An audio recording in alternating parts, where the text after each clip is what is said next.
the US, God tells people what to do. In China, people tell gods what to do. LGBTQ topics are taboo in China, but the real story, both past and present, might surprise you. I wish it was just one person. I wish it was just one individual, one politician, but it's a trend, it's a phenomenon. From world leaders in the West to policymakers to even social media influencers. I've been China maxing all day. You've met me at a very Chinese time in my life.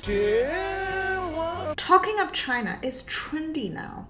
It's fun. It's at the very least neutral. And this is all because the Chinese Communist Party has carried out a consistent, all-around propaganda campaign in the West. The Chinese people really have no religion? Welcome back to Between Two Worlds. If you want to understand China beyond the headlines, or you live between cultures like I do, this series is for you. The most important thing I did on this trip was to visit my late grandpa. Grandma and I bought everything he loved: frocks, steam eggs, snacks, and paper offerings. In China, burning these sends them to our ancestors in the afterlife. To understand Chinese faith, you have to start with these three things. 1. Chinese gods, real people first. Many of the gods people worship every day were heroes, scholars, generals, ordinary humans who did extraordinary things, and were later elevated into gods, such as Ma Zu, Yue Fei, Tai Shen. Because of this, Chinese gods are not perfect, untouchable beings. They can mess up, they can lose status if they don't do their jobs right, and if prayers don't work, people actually hold gods accountable. Da Shen, Fa Shen, Cai Miao, commonly documented. In China, gods serve people, not the other way around. This is an Instagram influencer. She said she's Chinese and she just moved to the West like I did. And I want you to put your feelings about religion aside just for a second. Just try to put your thinking hat on and think about what's happening here. Most people on Instagram are left-leaning. Not all of them, but most of them are. So this is a very strategic thing that they did here, right? And they didn't come out and just say China is great. Instead of talking about Chinese technology, and there are channels about that, they appeal to a very specific demographic in the West. People on the left are generally, not that religious. Maybe the word Christianity makes them feel disgusted. I don't know. And it doesn't really matter for this argument either. It's just the things that they picked to talk about China are things that align with people on the left a lot. Her channel and many channels like hers are focused on feminism in China, LGBTQ in China, and religion. These are signaling subjects to people who have that ideology. Now, no matter where you are on the spectrum, you could be on the left, you could be on the right, no matter what you think about these issues, they know what they're doing, and they're doing it very cleverly. I have to give it to them, right? There is a reason why communism prevailed in China, and this ideology managed to persuade millions of Chinese people. And it's not because we're gullible or that we're stupid as a nation. It's because communism sounds so good. I think that sort of community part is almost like a nostalgia for a kind of Western idea of what collectivism and community looks like. And they're using that tactic to push this narrative that that's what's China about. China is just like communism versus capitalism. It's a better alternative. It is a better alternative for people who are not having a good time in the West right now.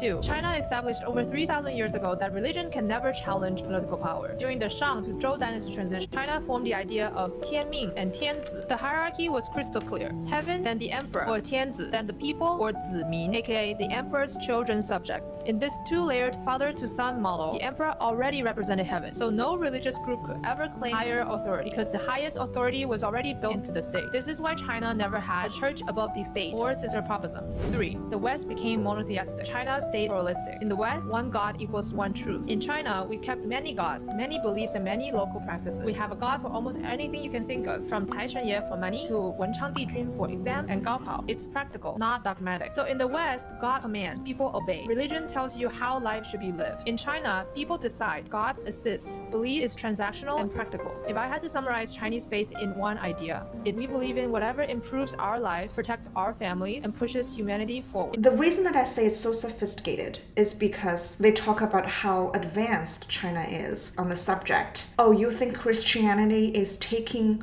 over the US? Look at China. Look at how we treat religion differently. We're great. We don't let religion interfere with political power. That sounds very good to people on the left.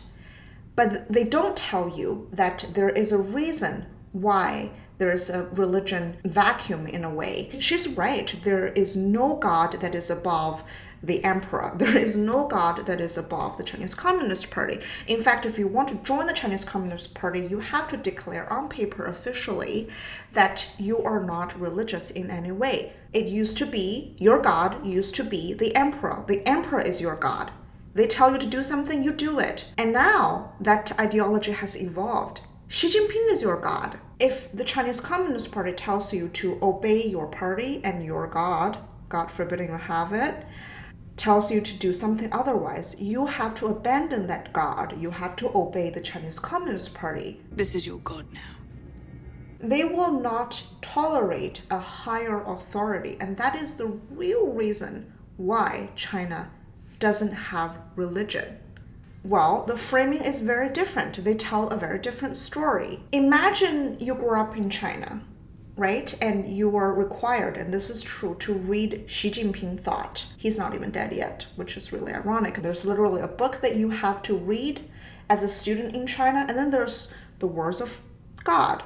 Who do you think has the winning hand here? This is not about equality or an advanced social model. This is about control. 99% of people assume LGBTQ topics are taboo in China, but the real story, both past and present, might surprise you. How do LGBTQ experiences differ between the US and China? Everyone knows Chengdu is called China's gay capital, but did you know Shenzhen, China's Silicon Valley, also hosts a growing discrete LGBTQ scene? For most of China's 5,000 years, same-sex love was simply part of life. Over a dozen emperors had male favorites, including Emperor Ai or Han Aidi, who famously cut off his sleeve rather than wake his lover asleep on it. The story that gave us Duan still used today as an elegant euphemism for male-male love. Even in folklore, we had different gods for different relationships: Yue Lao for men and women, Tu Er Shen for men who loved men, and Gu Po Shen for women who loved women. Our ancestors acknowledged diversity long before modern labels existed, because traditional China didn't have a religion that condemned sexuality. Confucianism focused on family, duty, harmony, not moral judgment of private relationships. Sexual orientation is seen as 个人的事, a personal matter. If you live your life and don't affect others and society,